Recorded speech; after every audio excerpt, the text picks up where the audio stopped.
Hello, hello. Welcome to RamGoatAstrology. I am Laura Lee. I'm Helena, and today we have a guest. Do you want to introduce yourself? Hi, I'm Christina MacDonald, Bumstina on social media. Thanks for having me. I love that name. Bumstina. Bumstina. That's cool. Yeah, we have a guest today. Christina is a fellow astrology student that hung out with us at the Deborah Silverman Applied Astrology School. So we're having her on the show today because she is going through it.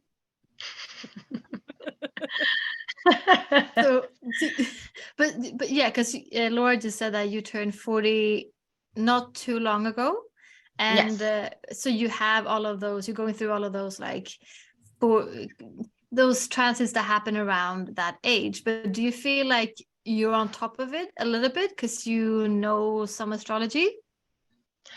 Yeah, I mean, I know I'm going through it. I knew it would be a really transformational year. I say I'm going through it, but I feel really good, yeah, like you said, I'm working through it as opposed to letting it all happen to me.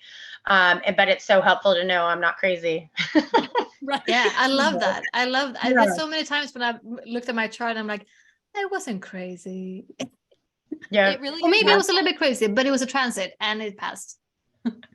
Yeah, exactly. It really is helpful. I feel like I was just talking to my husband about this. I feel like it takes some weird shame away, right? Like shameful of like, oh, I made these bad choices. No, I made the best choices I could with the energy I was rocking from the freaking planets at that time. Mm-hmm. You can only work with what you got. And if you got lots of heavy energy or changing energy or chaotic energy, nobody can judge you for that. And I think we have to be gentle with ourselves when we go through these transits. Yeah. Can we share your birth information, Christina? Yeah. It is. Yeah. Do you want me to say it or? Yeah. Go ahead. Sure. It's January 3rd, 1983. It's 9:13 p.m. and that's in Manila, Philippines. I love that you were born in the Philippines. And since we've been talking, you brought up a couple things I'd never thought of. You were looking at, I think it was your solar return chart we were chatting the other day, and you were saying that you weren't sure if you should look for it for the location you're at right now or the location you were born. And I had never even thought about that difference. Yeah. Well, that was when I took Malika's solar return class. She talked about how her and Tara were comparing that year, her solar return charts from her birthplace and from where she was at. And at the end of the year, she was going to compare. So when I was happened to be chatting with her the other day, I was like, hey, what was the answer to that? And she said, by far, it was the place that where she was at. So like for me, my solar return chart for my birthplace is like literally flipped upside down because it's on the opposite side of the world of where I am now. So I looked at both, but once she told me that, I'm like, okay, I'll stick with one for here. So just to clarify for listeners, Malika, say your last name, Semper. Like a Semper astrology, yeah.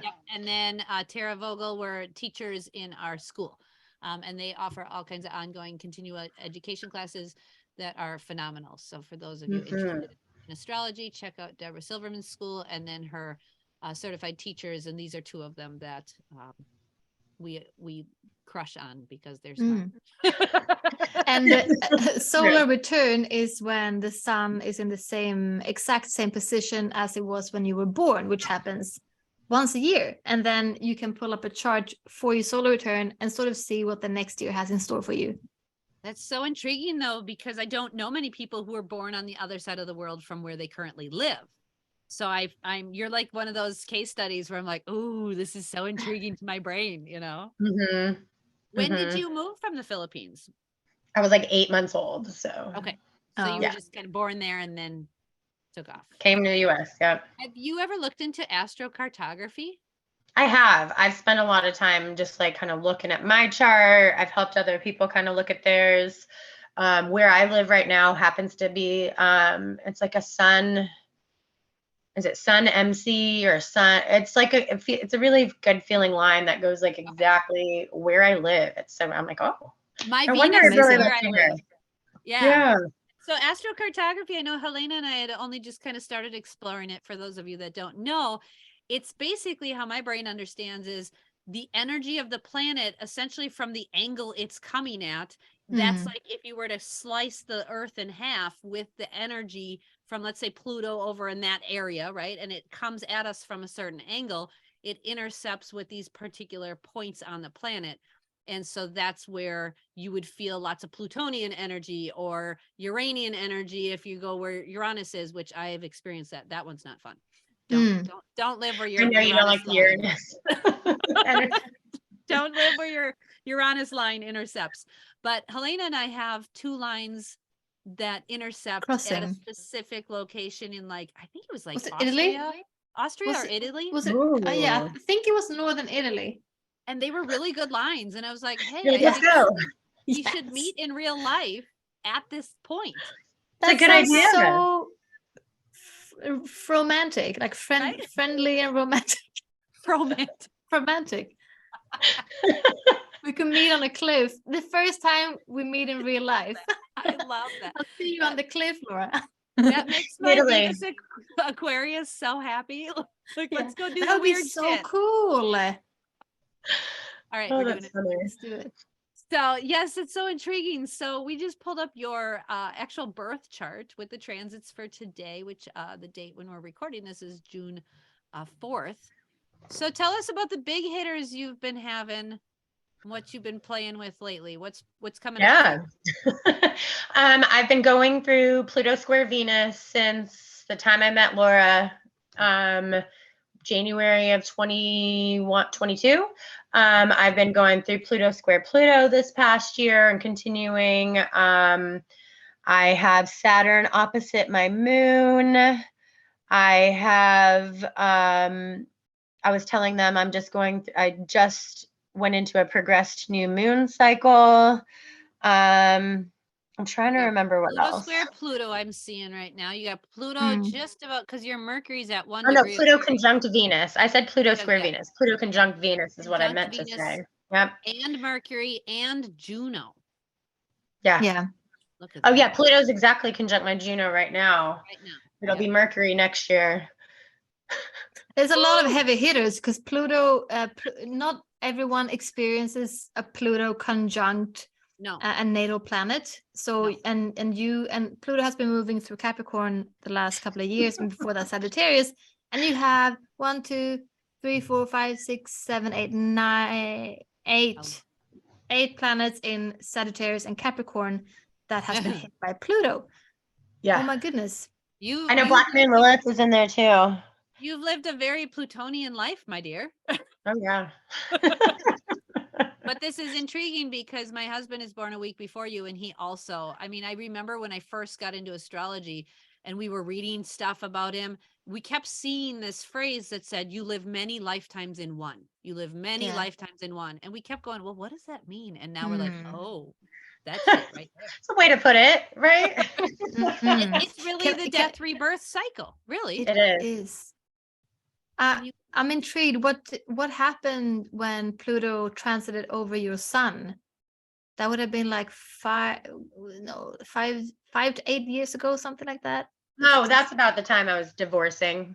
Okay. Going through like real dark times, but it was good because then I came out of it, finding myself, loving myself, found astrology and tarot and all the things. But yeah, that's definitely the time I was starting to go through it and in the middle of it all, for sure. Definitely rebirth. Yeah, because that's what I was gonna guess. Because the sun is so much your vitality and the sense of who you are, and then Pluto just sort of diminishes everything into scrambles and it just builds you up again. So you pretty much renewed your whole self. Yeah, it's funny. I always say I'm a completely different person than I was a year ago, 10 years ago, like a month ago. I'm always just like a completely different person, I feel like, in a good way. So, I keep learning and growing. Yeah, you're in like chronic transformation. Yeah. And Pluto's been, we have to point this out, Pluto has been going through your 5th house. And I particularly love the 5th house. This is where my Mars, Pallas Athena, Pluto, and Saturn are all in my 5th house. And it's such a fun creative house. So you get to creatively continue this rebirth cycle, right? And you've got a couple years left with Pluto in the 5th house, and then it moves into the 6th, which we'll have to be more conscious of our health and our vitality and our life force energy. But for now, you still get to really be creative about these transformations, like really creative. So that's it. I feel like if you're going to have Pluto go through anything in Capricorn, which is hard, at least it's in a fun Leo house. Thank God. Yeah, I keep telling myself, like, my job is to have fun. I have to work hard at having fun. But once I realize that, it's like, okay, cool. Right. Can lighten up a little bit.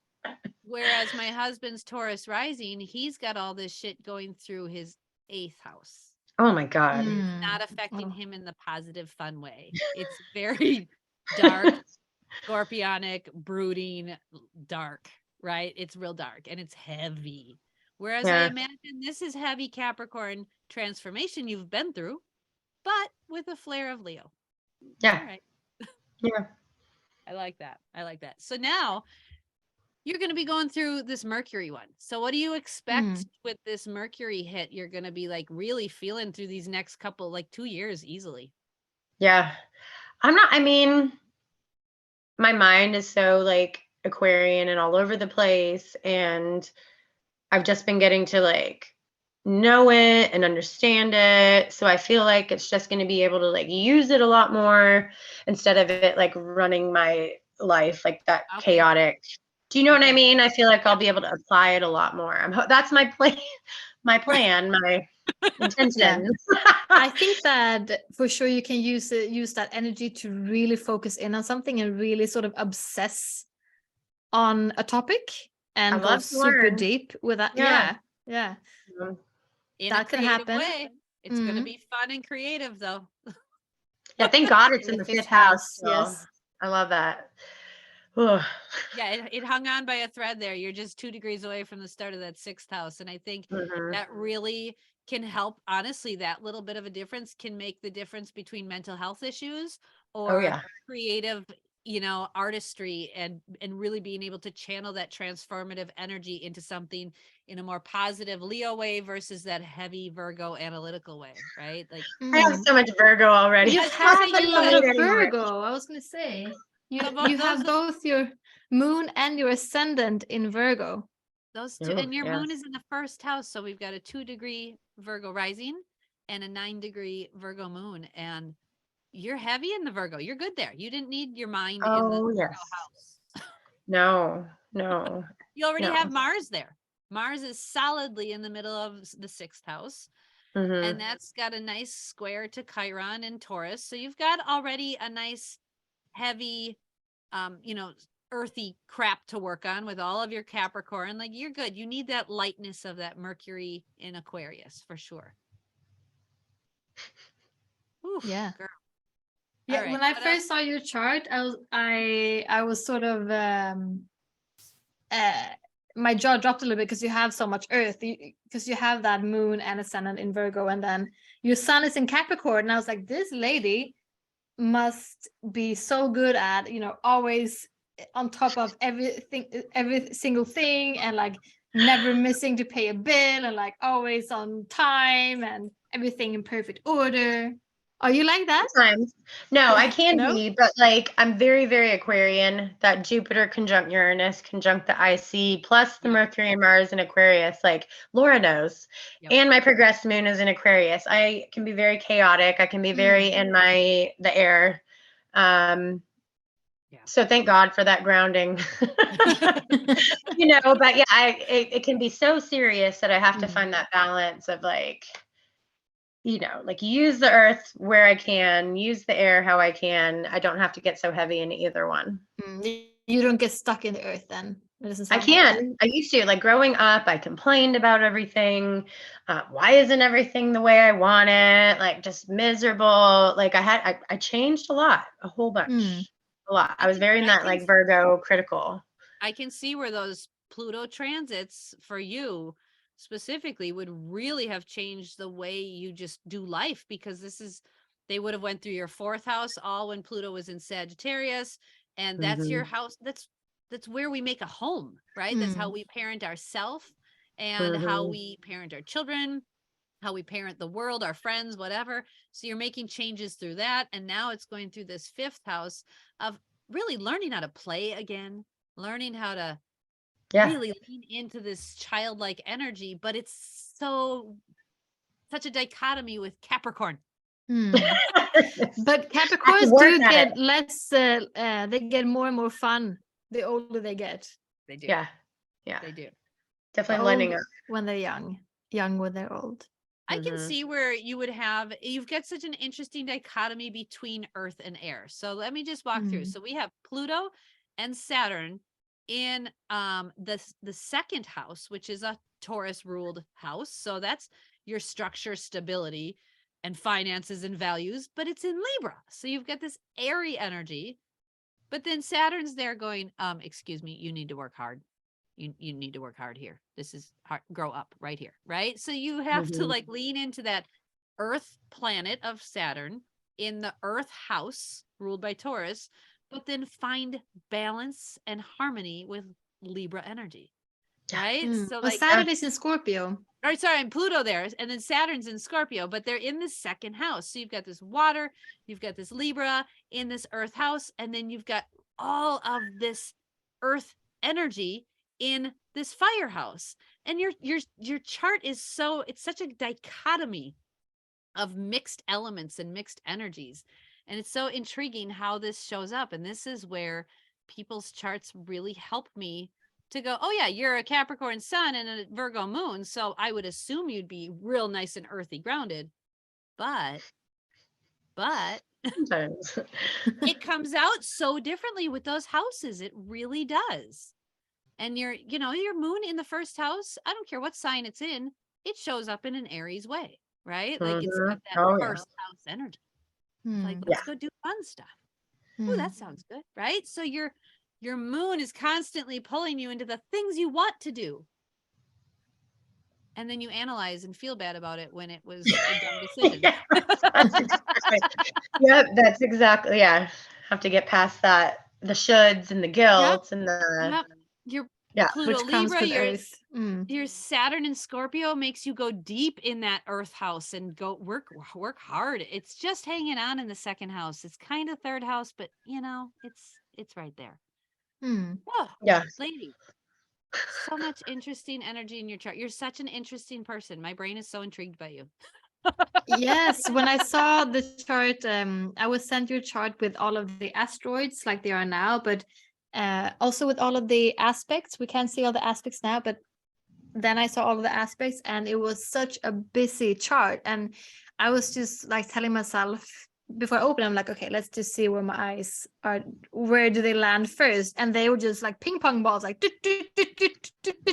not knowing where to land, because there is a lot going on. But there's a lot sort of under the horizon in your chart. All of the planets are under on the bottom half of your chart, which is under the horizon. And that would tell me that you're like, there's a lot of things going on internally for you. It's not so much you seem very like outgoing and nice, but you're sitting in your home right now.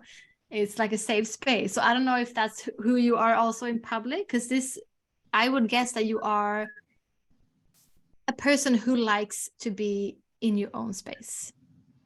Definitely. And it takes me a long time to warm up to people. Like, I feel comfortable with you guys. I opened up quickly, but like, I don't know people.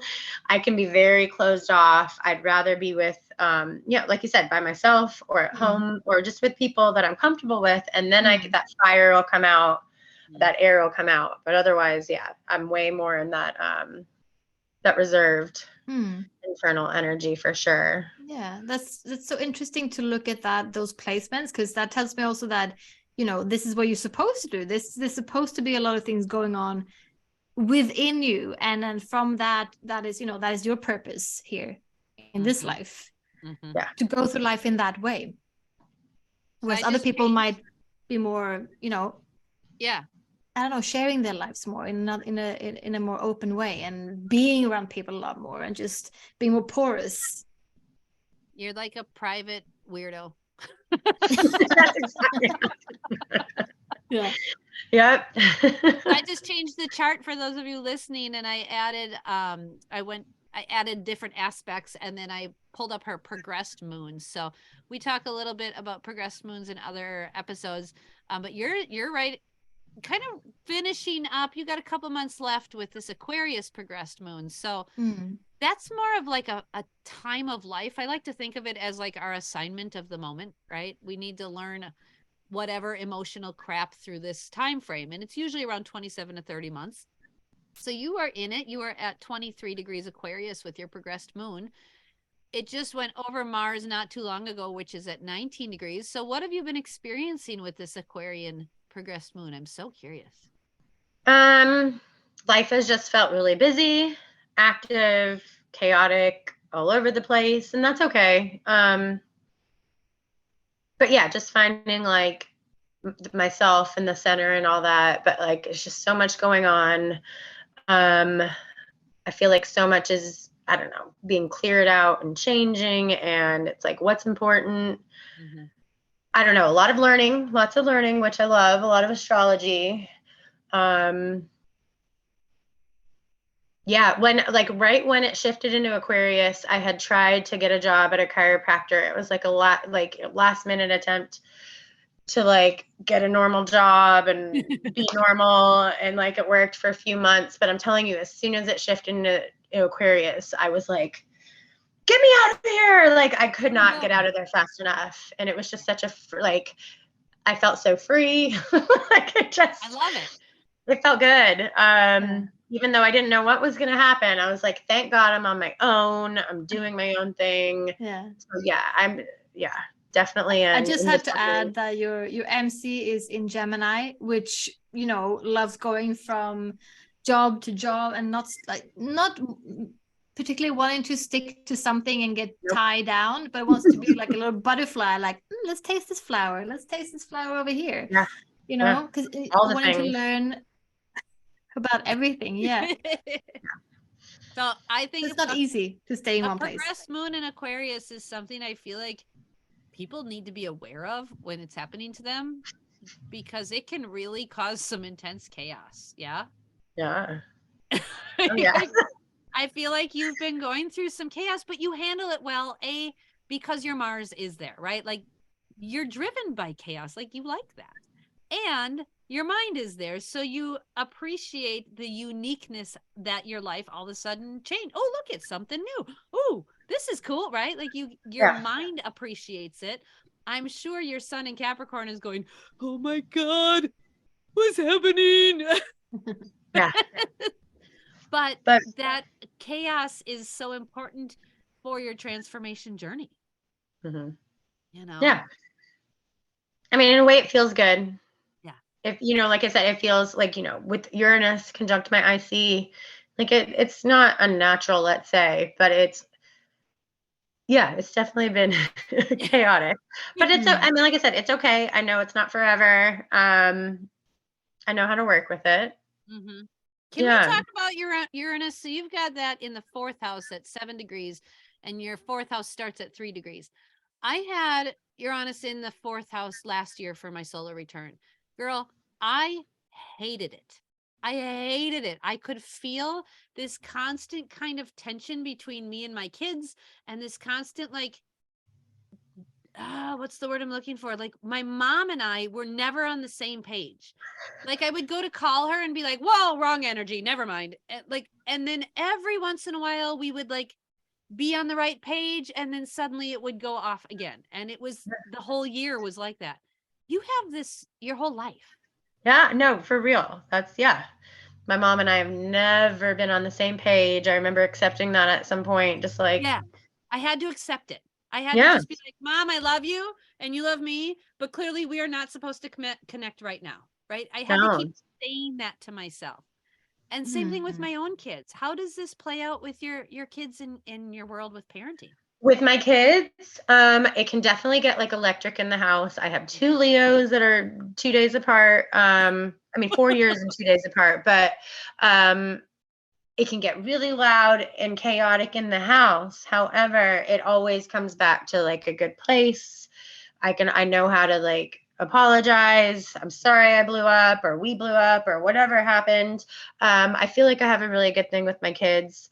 I'm very thankful for that. And it's not all, of course, my Scorpio moon daughter, oh my God. And we all have our moments, right? But hang on, you have Saturn in Scorpio, and you have a daughter with Scorpio moon, and you have your her son. Scorpio moon is 2 degrees. Yes. Her moon is at 2 degrees and your Saturn's at 3. Yeah. Oh, shut up. Yeah. That's so, what a life lesson there. Yeah. Oh my God. Yeah. Interesting. Yeah.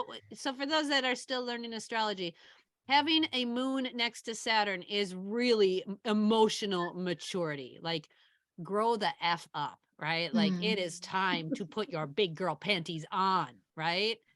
And we're putting our big girl panties on so we can dive deep into the abyss of the unknown and bring up all of the secrets, all of the traumas, all of the shit that needs some deep ass healing. Thanks, honey. But Christina, I find it so interesting that you have Uranus there in the 4th house in Sagittarius, and you started your life 8 months old, moving across the world. Yeah, that's interesting. Your homeland. Yeah. And that is so, because Sagittarius rules travels, and Uranus just rules changes, and the 4th house is there, big. Yes, big changes. So what other big changes have you had in your home life? A lot. Well, when I was in San Diego from until I was about 13, and then we moved to Atlanta, which was major traumatic culture shock change. Okay, hold on. You went from the Philippines to San Diego, California. Well, we went to New Orleans for a couple of years, then San Diego when I was 3. So the big chunk was San Diego from 3 to 13. Yes. Philippines to New Orleans, Louisiana to San Diego, California. Not the same energy at all. No. And then from San Diego, where did you go? Atlanta, and that was so traumatic, that culture shock. Atlanta, Georgia, not the same energy at all.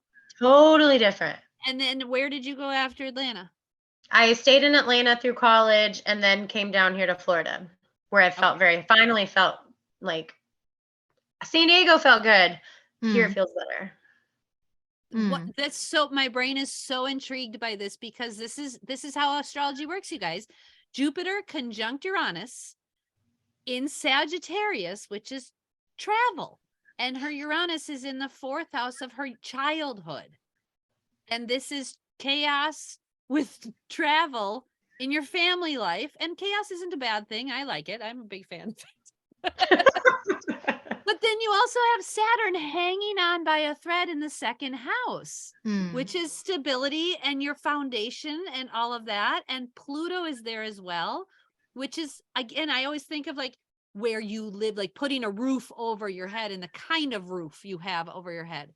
Do you mind if I ask and dig in a little bit more? Why did your family leave the Philippines?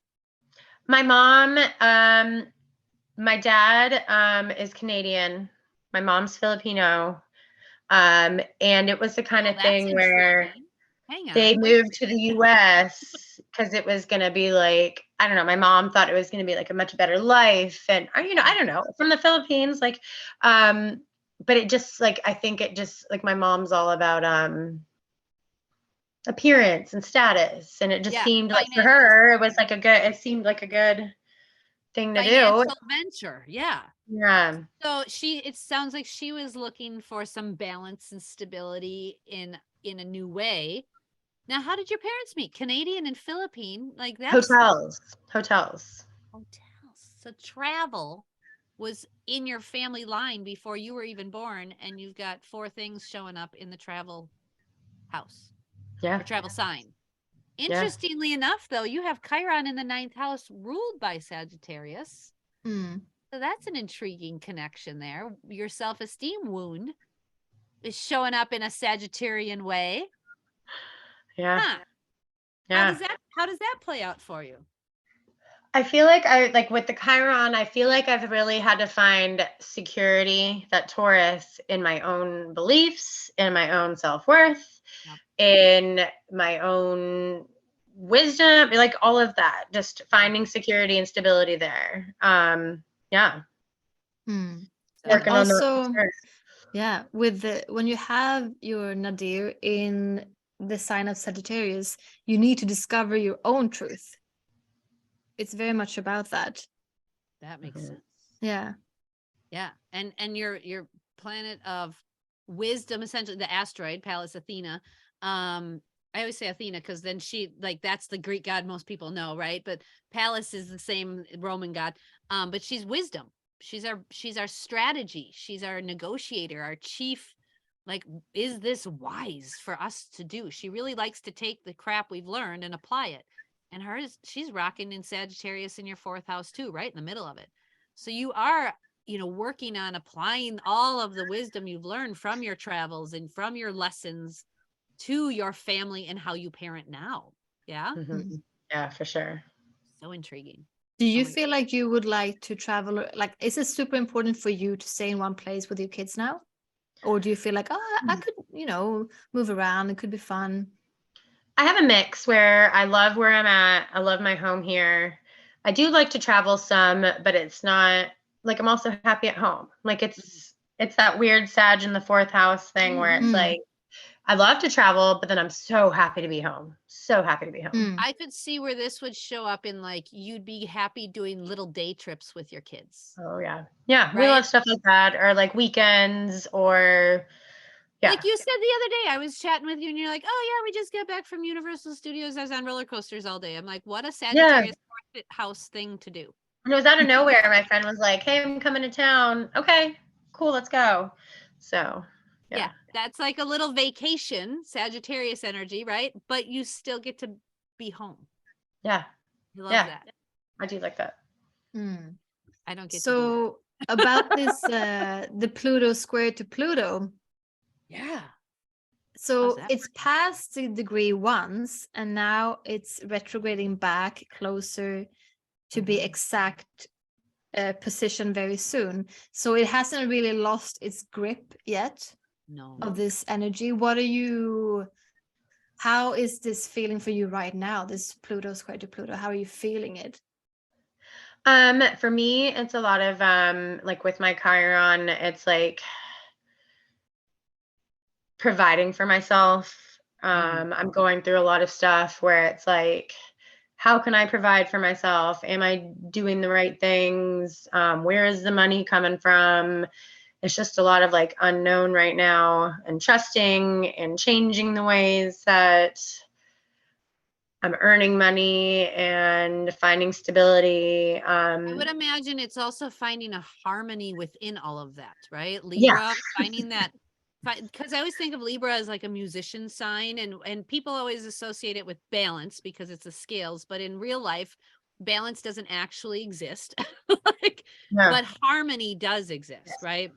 You can't keep things balanced and stabilized without moving. You have to have the ebb and flow, which looks to me like more harmonious energy. So I would imagine you're really leaning into this. How do I find harmony with my family, my mental health, my physical health, my finances, while also finding stability and being creative? Yeah, no, that's exactly it. And what's interesting is my solar return chart with my reference point as here in Florida, is a Libra rising. I'm like, oh yeah, like finding that balance between like everything, like, because I can get so in my earth and be like, stuck, or I can be so in my air, all the things, balance, all the things. Like it's definitely like a life lesson thing. Do you know what degree Libra rising your solar return is at? I have it right here. Hold on. I'm so curious because you also have chaos. You have Hygeia there, which is an asteroid I like to play with. Being a health coach for 10 years, I'm always looking for where people's health and wellness areas are. And Hygeia is a asteroid that is all about preventative health and preventative, how we really function to stay healthy, such as washing your hands, things like that. Hygiene, right? Daily hygiene. So I'm curious where your Libra rising is at. 23. Oh, isn't that interesting? Because you've got Hygeia at 24 degrees natally. Yeah, so right. you're working on also making sure that there is harmony so that you don't have health issues. Yeah. Mm. Yeah. So that's important. You're rising. It's almost like you're rising to the challenge of creating harmony and peace within your body and within your environment. Yeah. Well, today I just finished my yoga teacher training. I'm going to my Yeah, you did. graduation tonight. Nice. So that's like a big way. I feel like I've definitely become like so much stronger, more in tune with my body. You know, I already try to have a focus on what I eat and my health and but you know, even more just awareness and. Oh yeah. With your Mars in Yeah. the 6th house, you have to, like, it's really important. But the way you do health is going to shift and change because of Aquarius. So one Yeah. day, you know, for like 6 months, you might be super into supplements and taking all your supplements. And then suddenly you don't take supplements for like the next 3 months, right? That's so me. I'll do stuff and I'll be like so into it. And then I'm like, okay, now I'll do this one. Yeah. Right. Can I ask when you started your teacher training, your yoga teacher? February 1st ish. Oh, so when your progressed moon was like right on your Mars. Yeah. That's Yeah. funny. In the 6th house of health and wellness. All right. Yeah. Cool. Wow. Just making sure. Just Cleaned it that confirming way, right? that astrology works. Just checking, because that shit's too accurate to ignore. It's so funny. It is. I timed It that, does- planned it, right? No. Interesting. So when health you is go a back big in time, it almost looks like we did with a lot of decisions that we take, even though we had no idea that was happening in the sky. And then we go back and like, oh, hang on, that was right on the day when that happened. Yeah. Mhm. Yeah. That's really interesting. It really is. So now you've got Mhm. Saturn trekking through your 7th house. Transiting Saturn is trekking through your 7th house. He's in it solidly. How's that been going? I don't know. I don't know if I'm feeling that on top of like with everything else. I'm very single, happily single. This is also the house that rules business contracts and working and collaborating with people. Have you I do noticed have a that? lot of good like collaborations going with people. As far as like there's somewhat like I have a friend who came back into my life just recently, who all of a sudden we're doing all this stuff together, working together when we used to see each other maybe like once every 6 months or so.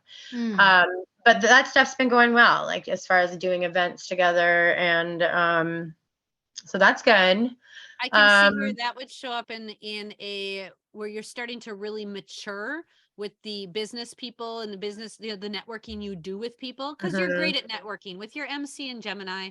Like you have no problem networking, connecting with people, right?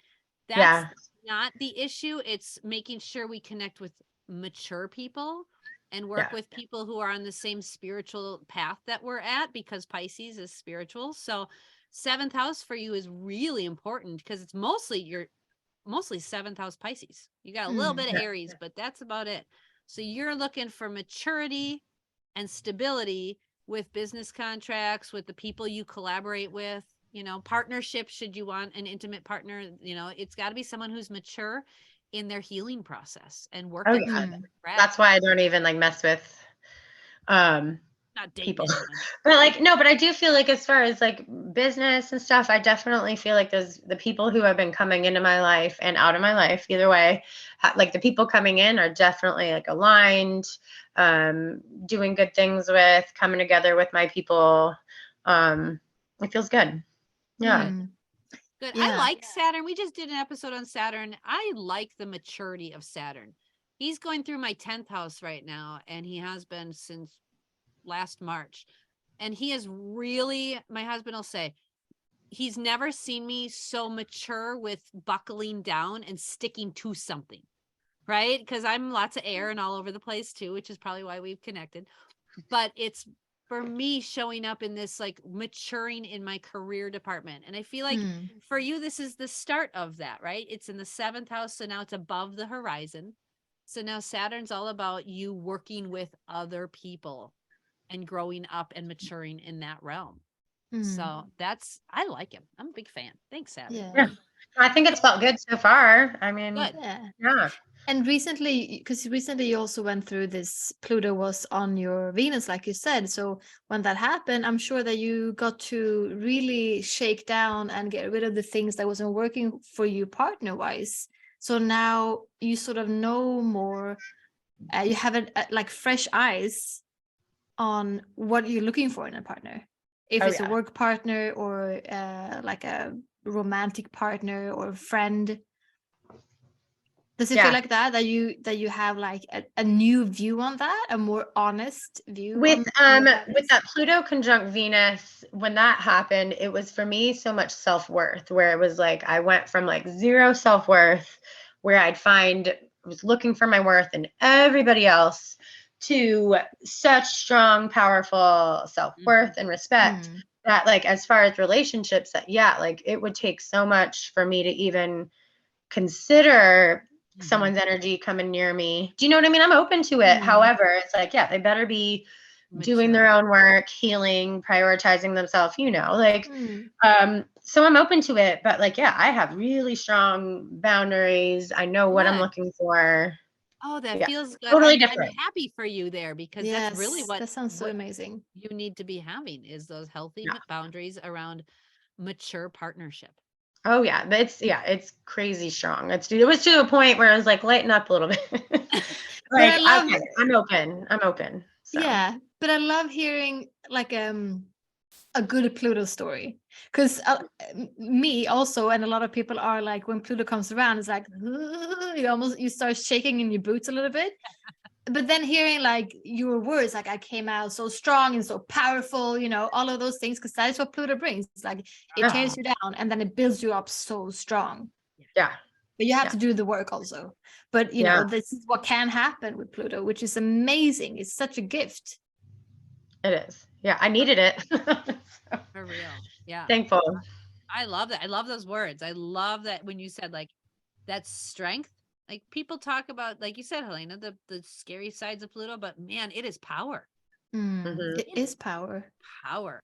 And I love it. And I'm so excited for you to go through that, because you're really kind of at the tail end of these big Pluto transits. You'll have a little bit of Mars, coming up in a few years, but that's down the road. Yeah. I'm not worried about that yet. Yeah. Right? No. Well done. Whew. I love it. What else has been going on for you? What else you feeling or want to talk about? I mean, just this, like, I love that you pointed out that the Pluto, it's like, no wonder I'm always a completely different person. Like, that's always coming out of my mouth. I don't know what else is going on. Let's lean on that in a minute, because we were just talking about like partnership and like calling in a life partner or whatever. You have Juno at 0 degrees Aquarius. I know. Like, and okay, let me point this out. My vertex, which is not on this chart, is at 3 degrees of Taurus. So what's vertex? Yeah. That is where, like, that's a point in your chart where if, like, let's say somebody had a personal planet there or something, like, it's like really good energy for me. It's like partner energy, receiving energy. So it's at 3 degrees of Taurus, which is where Jupiter and the nodes are. Yep. While Pluto's conjunct my Juno, I'm just like, oh, interesting. So Juno is the asteroid of essentially marriage and partnership. She is Jupiter's wife. And she is the one that we look to when we need to recognize kind of the energy of a partner that would work well with us. And it's my Juno's in Capricorn in the 7th house, and I have a Capricorn husband, which I think is just funny. All right, thanks. But it's the only earth element I have in my chart. But you've got yours in this weirdo Aquarius sign. So, like, what kind of partner in the 5th house of Leo? So, like, what you need, like a weirdo fun partner, I guess, huh? Like, yeah. And that's where Pluto is helping you to transform right now, So intriguing. Yeah. Your I don't even know. My brain so like, I've read a lot of charts, but yours is something different. I like it. Oh gosh. Yeah, I don't even know what to do with that Pluto Juno thing. I'm just like, oh. But I feel like when you're going through Pluto things, most of the time you're not aware of what it's doing to you. And then afterwards you're like, oh, that's what happened. And you're right. Yeah. I think it's going to do similar to what you said. I came out with more confidence and more conviction. I feel like you're going to come out of this with like knowing exactly who you want by your side. Right. And if they don't fit that bill, like, get out of here, go away. Yeah, no, I feel like that for sure. So I'm curious. Yeah, let's just see. Right? But you're not like actively looking for a partner. Doesn't sound like that. No, I just trust that, like, I don't know, someone will come along or whatever. Mm-hmm. We'll see. I think with Aquarius there, you have to just trust that someone will come along, and it probably will be very sudden and spontaneous. Thanks, Aquarius, right? Yeah. All of a sudden this person will be in your life, and then they'll just be in your life. Yeah. I have a feeling you'll find them when you're having fun. If you're not in a fun, playful state or place or, state of mind, because Mercury's right there, I don't think you'll manifest the right person. You have to really be in that fun Leo house energy in order for to really like attract that proper person. No, that's so true. Because if I get otherwise I'll get in that Virgo, I don't know, like, yeah, I have to be relaxed into it for it to come to me for sure. How did you, because you said that when you were young that you were very much Virgo, because you do have 2 big placements in Virgo, so I don't doubt that, but you said that you have moved away from that, you have calmed that side down. Have you worked on that, or is that just something that came with growing? I've been working so hard on being kind to myself, being nice to myself, that inner talk. That came along so much with the Pluto conjunct Venus, because it was like, because with my Venus square Pluto natally, it was like I hated myself. I was awful to myself. Like I was raised by a Virgo mom who, like, we've never really been on the same page ever. But like, so I had a lot of that critical growing up. So I've had to really work through that. And of course it comes out sometimes. But it's so much better where I can recognize it. And in general, I'm so much nicer to myself, so much kinder to myself. Because I was like, not. I'm glad for you that it's in your first house versus like your 12th, right? Because first house energy is very good at taking action and making changes, right? Aries loves to do that shit. Like, let's burn this to the ground and build something new, right? Yeah. So your emotional state, you really have the ability to transform how you love yourself. Yeah. How you emote, how you need emotional fulfillment. And that Virgo is all about using your intellect, using your intelligence, the things you learn to better yourself. And this way you get to better yourself emotionally. And it is in a square to Uranus in the 4th house. So there is going to be mom drama. Yep. There it is right there. And you said she was a Virgo sun as well. And you have a Virgo moon and ascendant. And moons represent the mom. So you have your moon in the same sign as she was. So that is a lot of Virgo energy to work with in your life. Yeah. Do you know what degree Virgo sun she is? Have you looked at her chart? I know that her moon also is in Aries. I mean, man, talk about a pushy. Oh, yeah. Okay. She wanted something, she got it. Aries moons, unless they mature, can be tough to deal with. They really can. I love me Aries. You guys know that. I'm an Aries sun, but those Aries moons, they emotionally need to grow up. Like that's a hard lesson for people with Aries moons, but they don't really want. My mom is a 28 degree Virgo. 28? So so she's very late degree. Okay. So it's not on anything in particular in your chart, and it's not no. But it is currently opposite Neptune in the sky. So she's having Neptune opposite her sun. She just retired, thank God. And she was about to like kill herself working. Yeah. So she Virgos needs- feel like they need to do all the work and help everyone. And, you know, they can be very, you know, analytical and just take on. It's like I always think of like a nurse or something. Yeah. Like Yeah. underpaid, where, but like, doing all they're the just- work. like self-sacrificing, like, Yeah, I gotta work very for much. everyone. Yeah. But so I'm glad she's retired. She'll get into her gardening and slowing down. So I'm happy for her. Neptune will help Mm. her get into more of a creative flow. Yes. Good. Mm. Yeah, but you embodied in this world these mother lessons, really. Oh yeah. Yeah. That is the life path you chose. And that square is almost exact. 9-degree moon and a 7-degree Uranus. That is a tight square. And the sign of the mother in the house of mothering, right? That's like, whew, we just needed to throw some Cancer energy in there. Oh, wait, there it is. North Node in Cancer. Yeah. Yeah.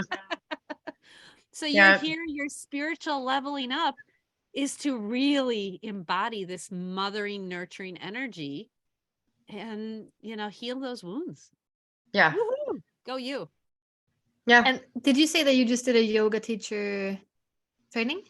Yeah, I just did my 200 hours. Our graduation party is tonight, so I'll start teaching. Oh, so that's amazing, because I feel like that is a great way to sort of embody that North Node in Cancer in the 11th house, because the 11th house, that is about sharing with the world. And you don't have many things above the horizon. You have Chiron and you have your North Node. So that is really a way for you to take all of that inner world that you have, and through like nurturing others with, you know, being a yoga teacher, you get to share that with others. Yeah. 11th house. No, it's funny because I made a promise at the beginning of this year. Like, I don't know, I was just called like to like make this promise to the universe. Like, I'm going to teach, I'm going to share all my information. Like, I started finally doing events and teaching classes and all that stuff this year. But I do really feel like I get my nurturing from, and I love to nurture my communities, my people. Like that, I'm very lucky to have such an amazing community here, through all my astrology people and just so many different ways. I go to my community. That's what I have. So for sure, especially with the Gemini MC, like you are here to do that work, right? 10th house Capricorn energy, do the work with your people. Yeah. Gemini loves people until they don't. Yeah. And then they go home, which is the other twin, right? But when the social twin is out, that is your jam. Like you feed off of that until it starts to take from you. And then you go, okay, I'm going to go back home now and recharge. But you've got that in your 10th house. Most of your 10th house is Gemini with a smidgy of Cancer. So, you know, that energy really is very therapeutic for people. Like you are here to interact with people, listen to people, hear them, and then lean into that little bit of Cancer. And then, of course, your 11th house is filled with Cancer energy, and you have healing, big time, mothering, nurturing, feeling all the feels with your tribe, with the community that you create from your 10th house. I love that. So when you have, when there's Gemini transits, I'm going to go back to the other chart. When there's Gemini transits, you probably get pretty activated. It feels good. I like it's like the Aquarian energy. I like to be busy and active and social. And again, like until I don't, but it does feel good. I love to be working with people and sharing information and helping them and listening. People love to talk to me about everything, and I bet they do. You know, so you're here to do some big time communication with Jupiter in your 3rd house, and then Gemini at your 10th house. You're here to communicate the stuff you've learned and the stuff you know, and these big Pluto experiences you've been through, right? You need to help other people through those transformation journeys, and then you'll activate that North Node in Cancer, which then I love it because your North Node is only having good conversations with other planets. It's not having any kind of arguments with any other planets. There's no squares or oppositions. It's trine to your natal Saturn and Pluto. Thank you so much. That's very helpful energy. Thank Right. God. And then having a lovely sextile to your rising sign in Virgo. So like your North Node shouldn't be hard for you to really start to lean into in your next decade here in your 40s. Mhm. So I'm excited for you. I think this yoga thing is so perfect because it embodies the fluidity of the body and the healing. And then of course you can be social with it too. You know? So good. And everybody wants like, astrology flows and stuff. They're like, when are you like, because I talk a little bit about astrology in them. They're like, more. So Do it. That's really cool, because I see also with your third house being so much in Scorpio, you know, it will be that those sort of deep things. And I was thinking about that now when we were talking, because I got this sense of you are very bubbly and you communicate, but I feel like there's like this kind of sort of almost like a layer that where I cannot go. And I was like, where is that? Where's your third house? Oh, it's Scorpio. So it's that you have that mysteriousness, but I think when you choose to, you can really communicate from the deep ocean bed. You know, it will be very deep. And there's so many. I'm looking also at your Pluto sextile Neptune. That is, you know, your intuition talking with this depth, this transformation planet.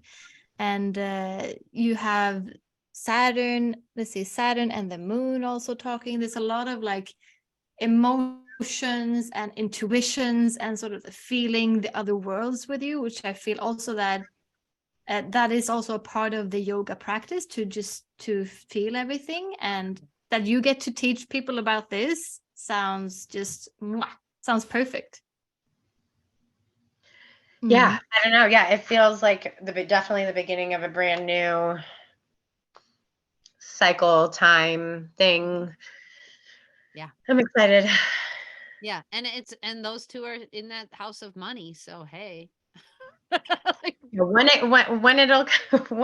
comes, like, come on. You also are going through right now a Jupiter opposite your Saturn. So transiting Jupiter is opposite your natal Saturn. And this again is a time of maturity with finances and stability and going deep, right? Saturn and Scorpio go deep to really make sure the footings and foundation of your life are set up the way they need to be so you can build something big. Right? Jupiter and Taurus wants to build something big consistently and steadily, right? And now it's Jupiter's trekking through your 9th house of being the professor, being the guru, right? You get to now share your knowledge with others, all of the good stuff you've learned since the last Jupiter Taurus cycle, which was about 11, 12 years ago.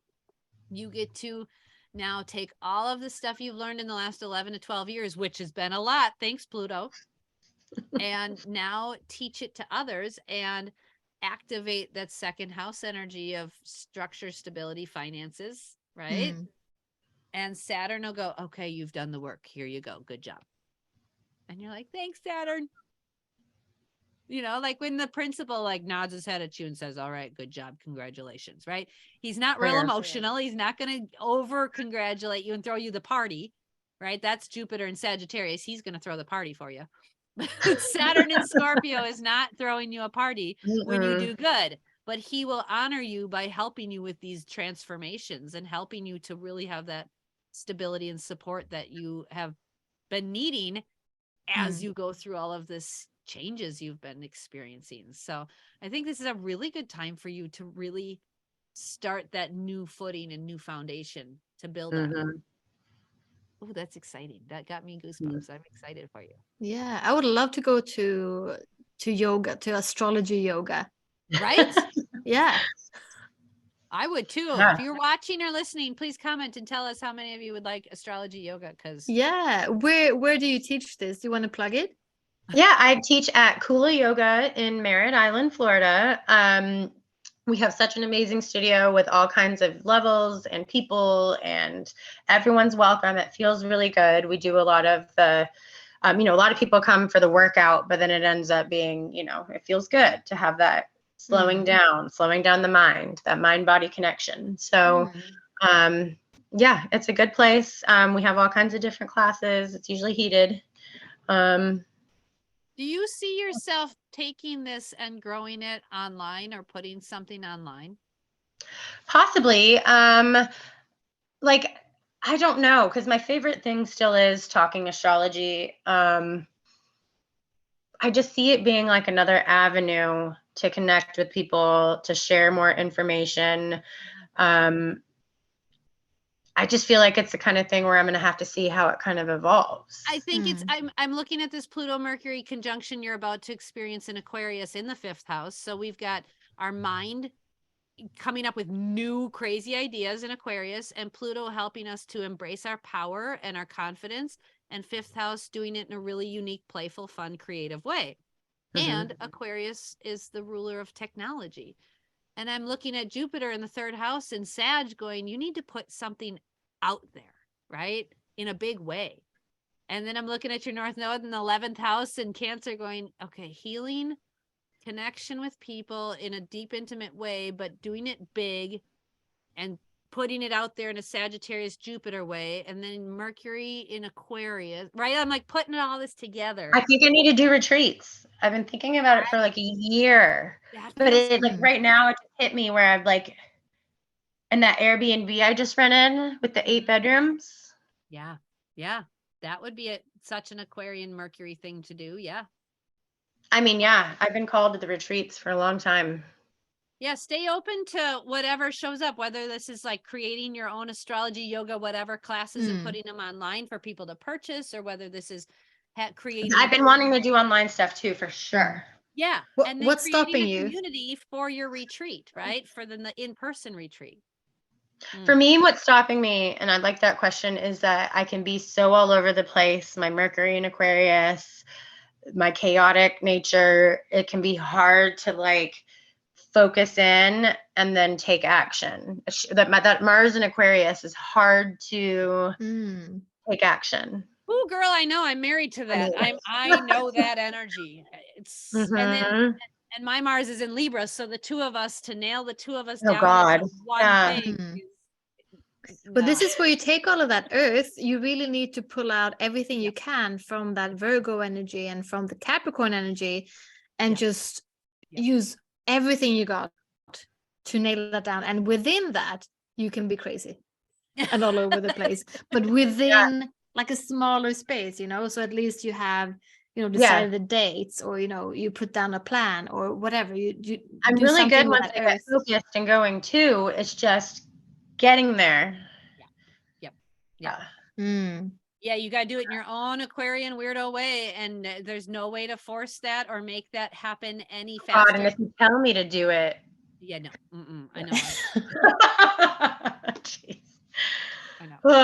But I think having your progressed moon just clearing your natal Mars right now is going to be activating more and more of that, that drive, right? This is the assignment for you right now, is to figure this out. So I love that we're having this conversation right now and kind of stimulating all these new juicy ideas for you.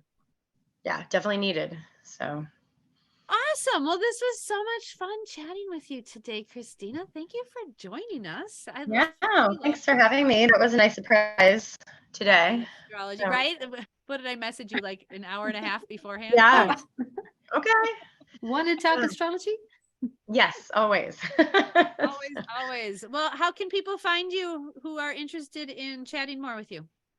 I am Bumstina, Bumstina, on social media platforms, mostly Instagram. That is where I am most active. Bumstina.com. You can find my offerings. I have astrology readings, tarot readings, life coaching. I do local classes and events and stuff too. So awesome. I'm always posting. So check me out. Nice. Yeah, if you guys want to learn from somebody who's been through the thick of Pluto transits, can help you through your own. contact her, because It's true.